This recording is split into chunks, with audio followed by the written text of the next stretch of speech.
Order of business is I'm going to go along and seal the bottom log where it meets the floor with the expanding foam, because then I can put up my skirting around the bottom. I was also going to do some spraying today, but my sprayer that I was spraying the bleach with last time, the seal's gone on it, so it won't put up any pressure. I don't know if the preservative that I brought in is, you know, has eaten it away, or if it's just the bleach did it or what, but whatever, it's not working. So, but I'm just going to go along here.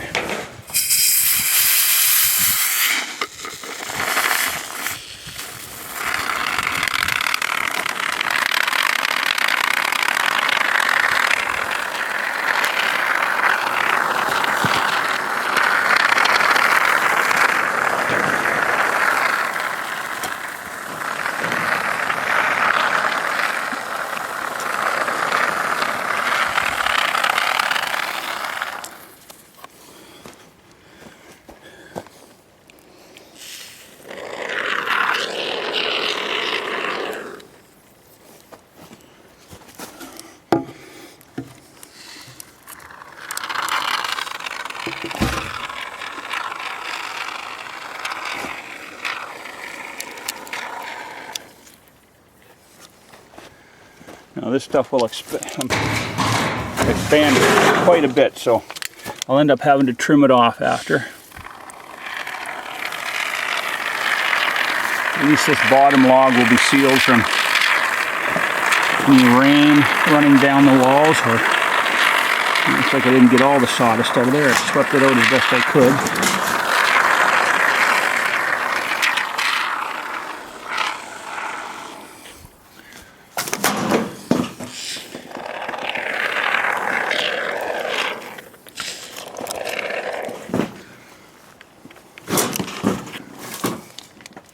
Okay, so now cracks like this, I'll show you how you can just, with this stuff, it's really easy. You just go along like so, and then trim it off after, because it's gonna, you can get the stuff that only expands a minute amount too, but this is the heavy expanding stuff. But what I would really do for these ones is, and I'll show you that after, I'm just going to do the bottom for now. The really big cracks, now I'm going to trim a small tree, peel all the bark off it, fill the cracks from this side with that little branch, small tree if you know what I mean. And then I'll go from the inside with either this foam, or I'll show you the moss too, because that's what we used to use all the time before this stuff became so handy to find.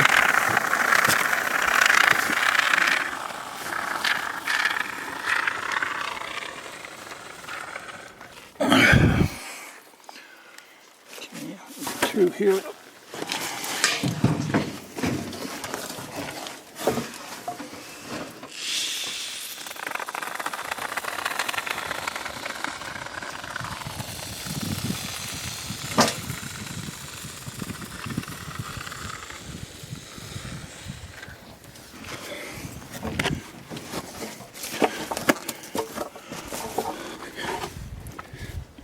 In here and get all these boards trimmed off here too.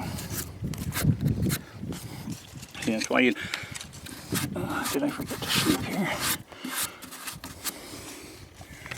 That's why you get rid of all the sawdust ahead of time, because it stops the foam from adhering to the wood.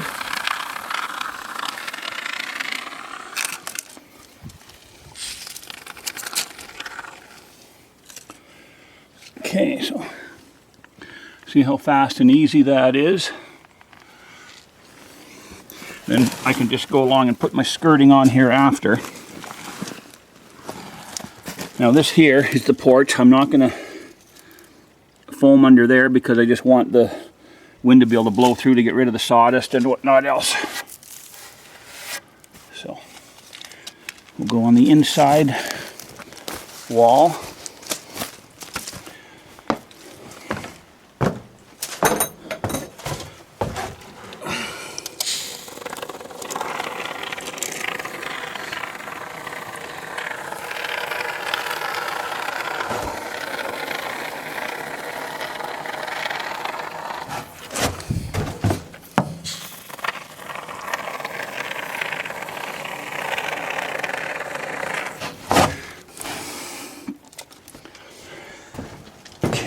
I remember there's a really bad spot right here where I had to adjust. So we're going to go like so.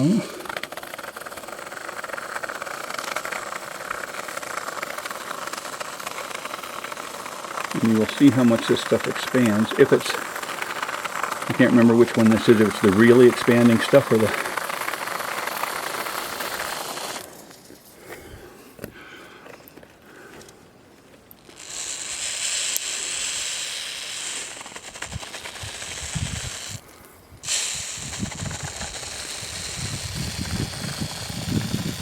I'm going to be putting a piece of tree in here to seal this anyways, because the squirrels and mice will come here and chew that out. And that's what that piece of a tree is for, to keep them from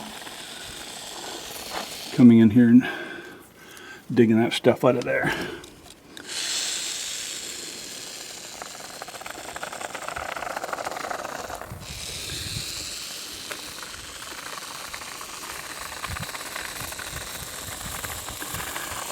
And this stuff will dry a kind of a yellow, and what you can do is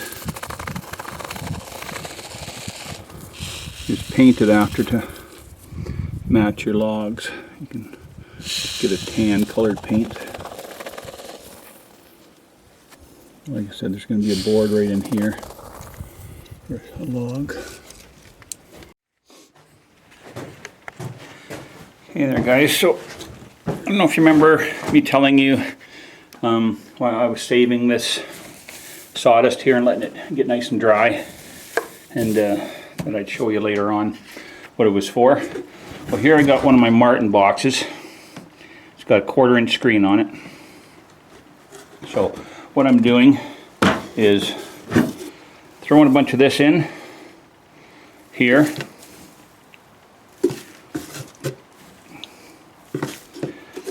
And then using that as a shaker, a sifter, to get, you'll see all the fine stuff is falling through.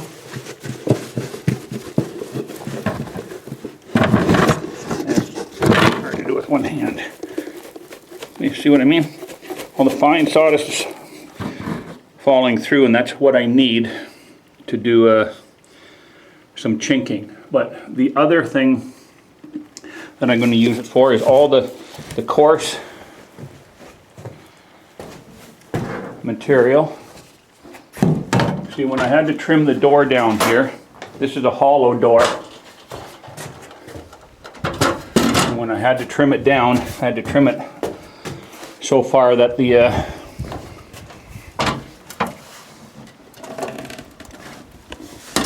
through the beam here, if you see what I mean. So what I'm going to do is I'm just going to pack all this stuff here. I'm just going to put it inside the door, because since it's a hollow fill, I will just fill the door up with this stuff, and that will be insulation in the door. And then when it gets right full, I will take some of my expanding foam. I could cut a piece of wood that fit in there perfect, but I'm just going to spray that last couple of inches with that expanding foam. That'll hold this from going in, and then I'll just level it off once I get this door filled up. I've got quite a bit of it in here already.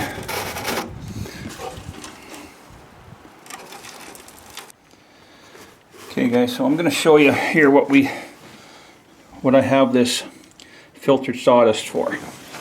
So we're going to take 4 cups of that.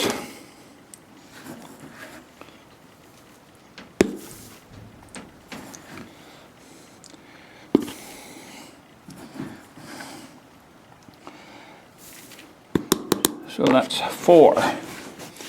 And then, well, and before I scoop it out of the flour, I'll make sure the sawdust is out of here first. And then we take 2 cups of just your general all-purpose flour.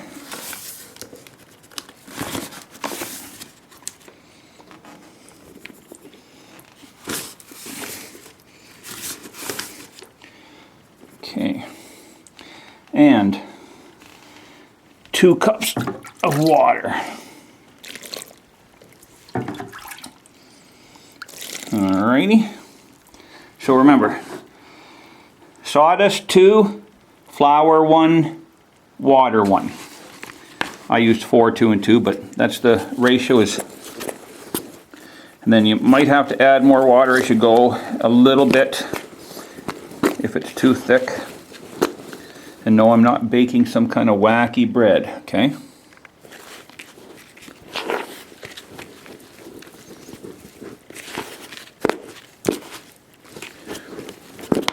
It's a little bit dry, so add a little bit, half a cup of water. That should do it up here.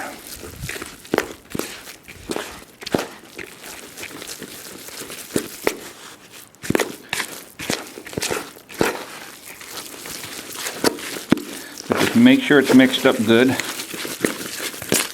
so that the flour especially is mixed really well in with all the sawdust. Now, you want to talk about moss being old school. Yes, moss is old school. But this here, my friends, is pretty darn old school also. This is a chinking material. Now, what you are not going to want to do, however, is put this stuff on an outside wall unless it's well covered. You don't want to have it where it can get wet. You know what, I'm going to just shut this off for a second. I'm going to set up the tripod so I can use my 2 hands. All right? Right back. Okay guys, so here we go. We've got our chinking material here. See, it's a nice wet paste. And this is, I said, this is what I used to use, well, most of the time, way back when, especially if you were doing anything in the winter where you couldn't get at the moss and stuff, because I never used this spray foam before. It just, I think the only time I used it was on the last cabin I built. It's fast, easy, looks like crap. This stuff here goes in pretty nice. You just pack it in there good like that.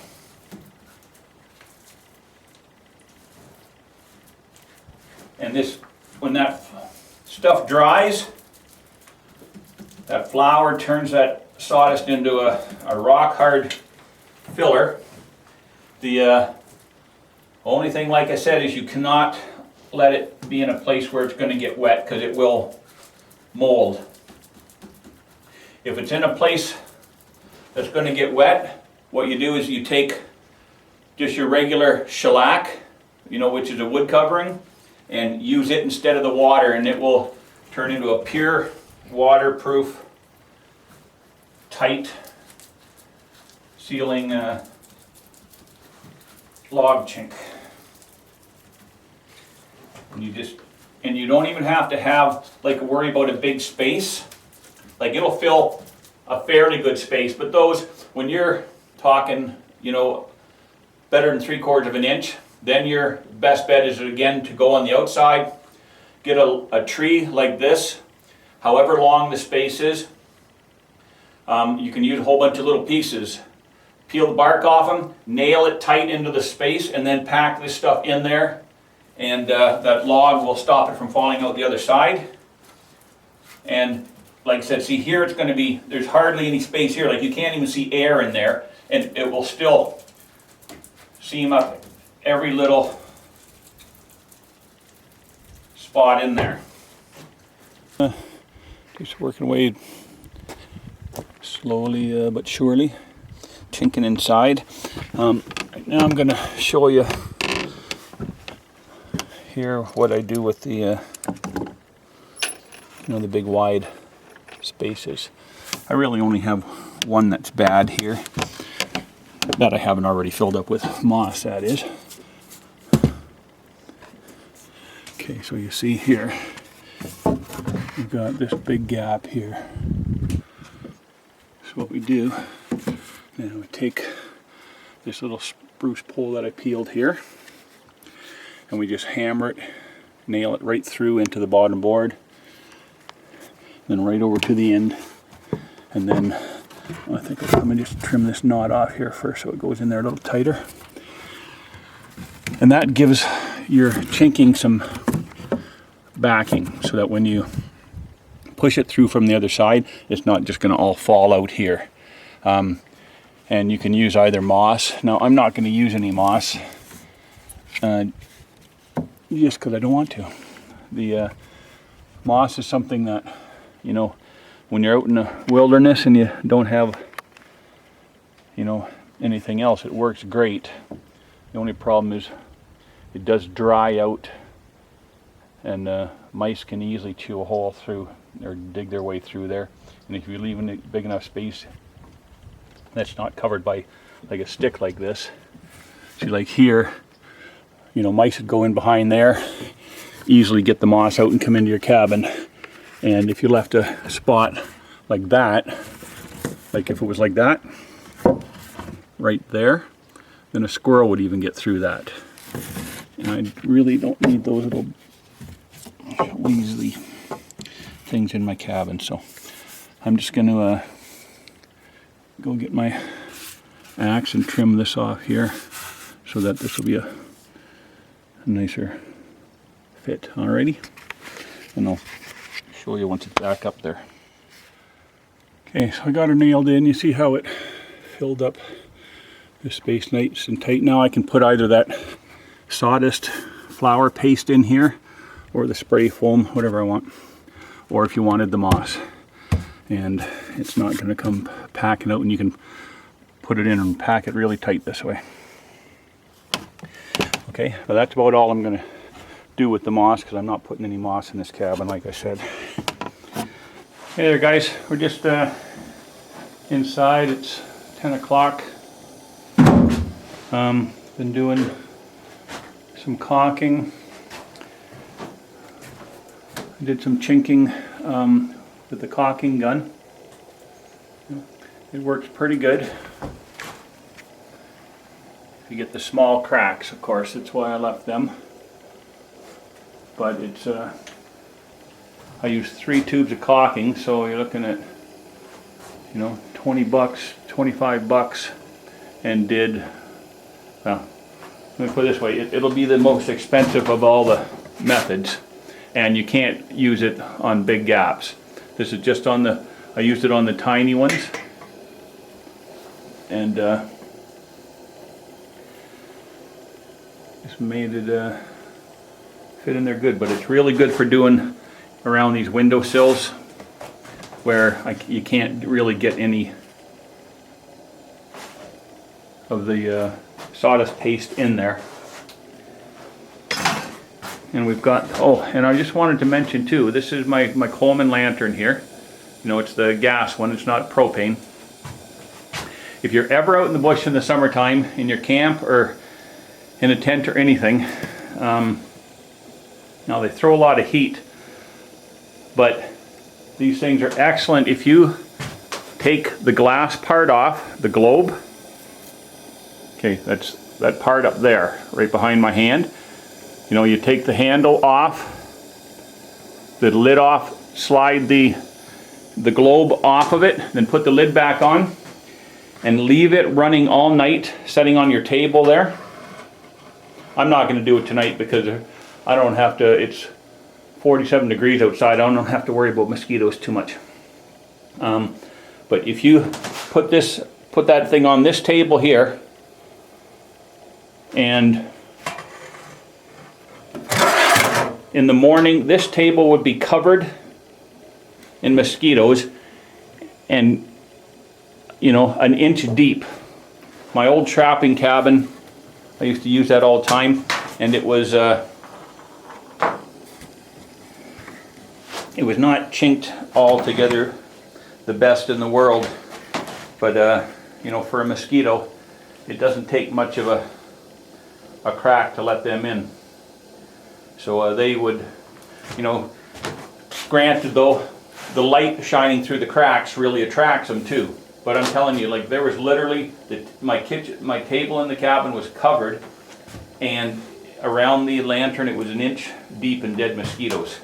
So that's just a little tip if you, you know, I don't really care to have a pick burning all night and breathing that crap.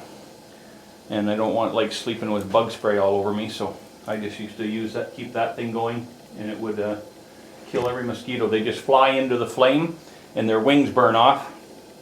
And they never even actually touch your mantle. They just, the wings burn off and they drop to the ground dead. And it works wonders. So a little tip for you. Get some more of this flooring done in here. I want to have it done by the day's end here. This piece is too big. I got to rip it down to 17 inches. So I just want to show you a little. I got an 8-foot piece here you got to rip.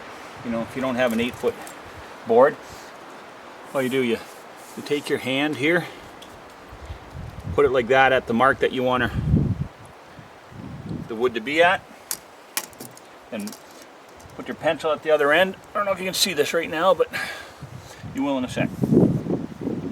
And you just run like so, all the way the length of the board.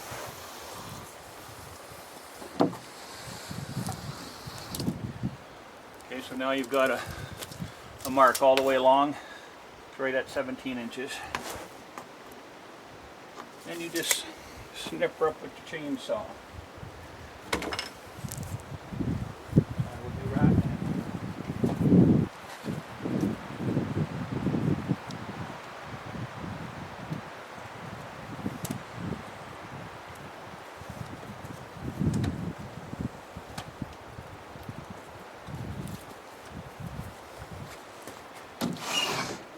Make sure there's nothing like these traps under where you're cutting.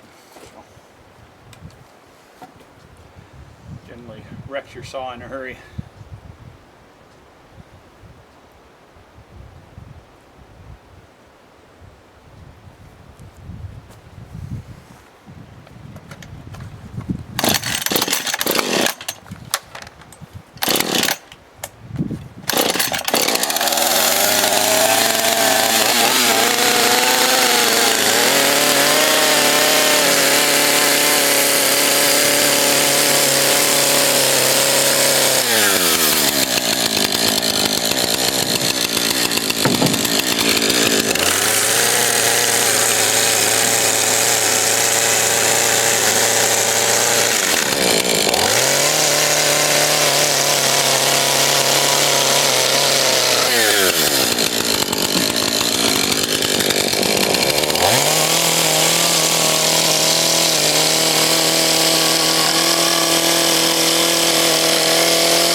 Okay, so anyways, that's how you chainsaw measure.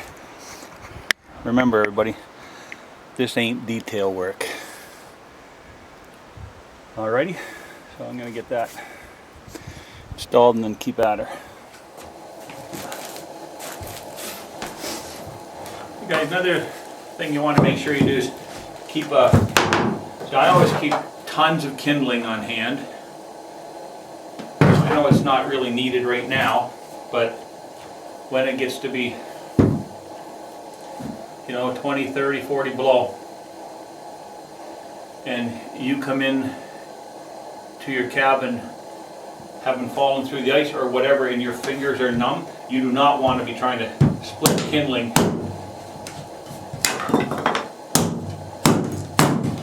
at that point. It's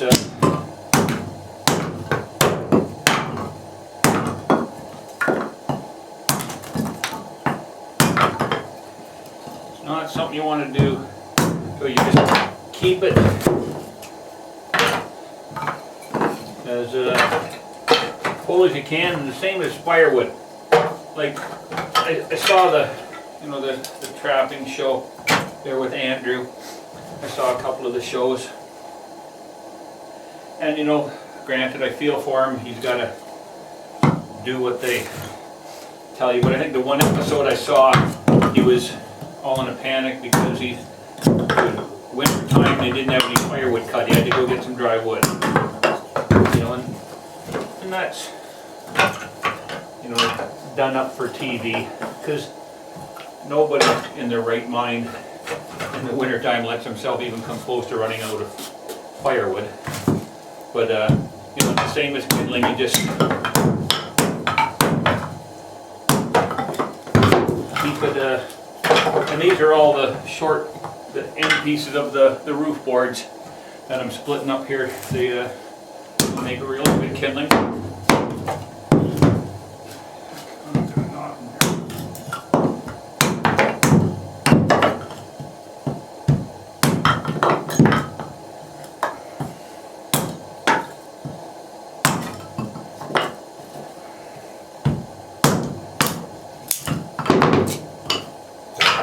I'll get this whole box right full, and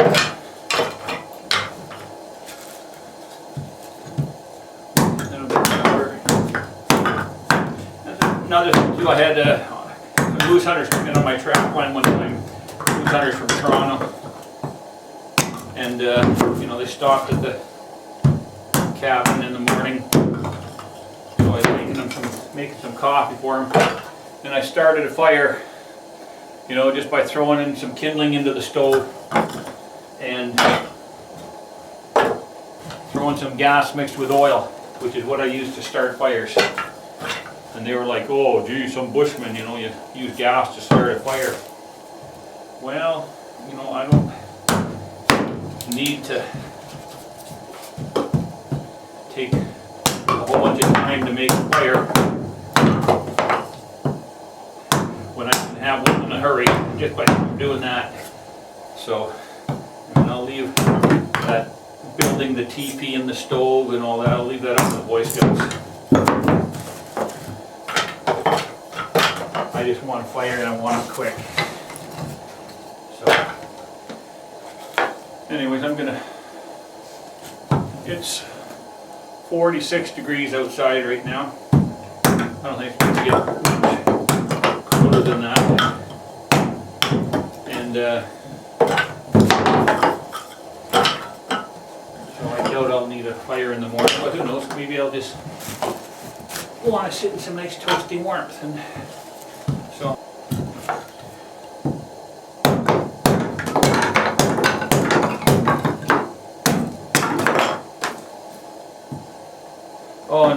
and by the way, if you young guys are out there watching, don't split kindling like I'm doing until you get awfully used to it, or you'll end up like me, missing one finger. No, just kidding.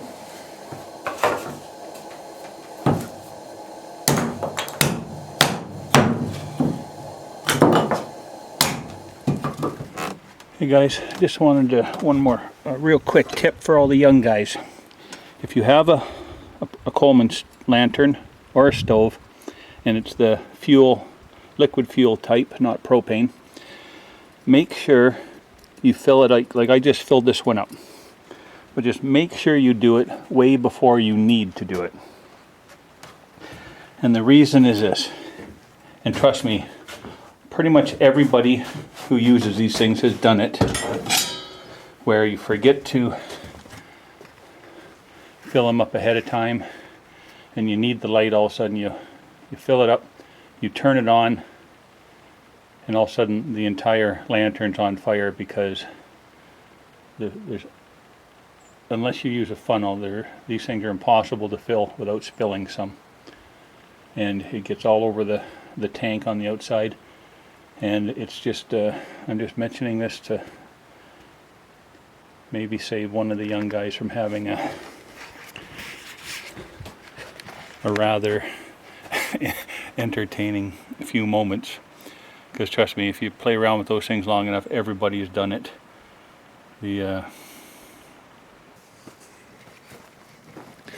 Okay, so got a sheet of the roofing tin all the way around. I just got to cut a small piece from home to cover this here piece, little section. And that's just going to be so in the winter time there's no wind whipping through there underneath and sucking heat through the floor.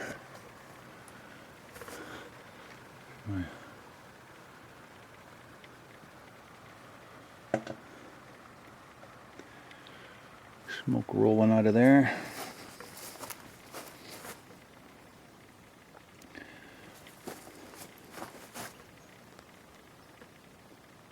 Nice. The old cabin's so close to finished.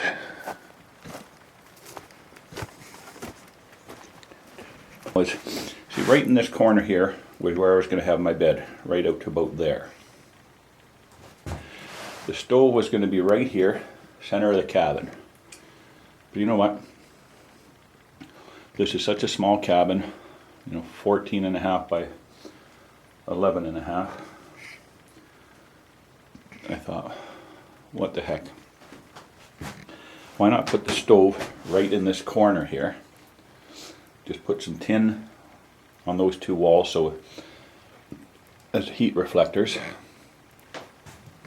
I can stick the stovepipe right out that side wall then. And the main reason for doing this is because my brother-in-law asked if he could get a helper's license on the line so that he could bring his boys out and experience some trapping and some staying in a cabin out in the bush. So, and if I put my bed there and the stove right here, there's not enough room either way for another bed, and to make sure the bed's, well, there's plenty of room for the bed, but not where the bed would be far enough away from the stove not to worry about scorching your sleeping bag and stuff. So this way I could put my bed right there, and then there's room for another bed to go here. The feet would have to stick under that table. When I put a permanent table leg in here, I'll just move it over about 1.5 feet down, and then the bed can, the guy's feet can stay under there. And then the other mattress they just have to throw on the floor. A heck of a plan. I think that's what I'll do. But now I got to decide whether I want the stovepipe through the wall or through the ceiling. And if it's going to be on that back wall, or if the stove's going here, I may as well go out the wall and keep the integrity of the roof intact. Then, anytime you do breach that, you're going to have some issues eventually of some kind of leakage, and which is not a big thing to fix. It's a little bit of tar here and there, and it's all done. But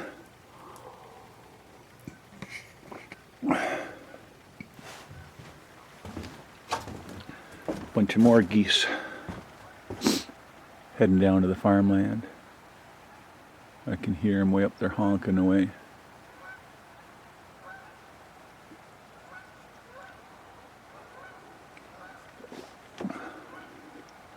Probably not going to be flying too high because they're not used to having anybody in here shooting at them. So, oh, there they are, right there. There they are. There's one lone goose. Oh no, there's 4 or 5 of them behind them. But anyways, I'm going to have to think about that one. I'm not going to install the wood stove till next time I come in. I'll think about it today and tomorrow.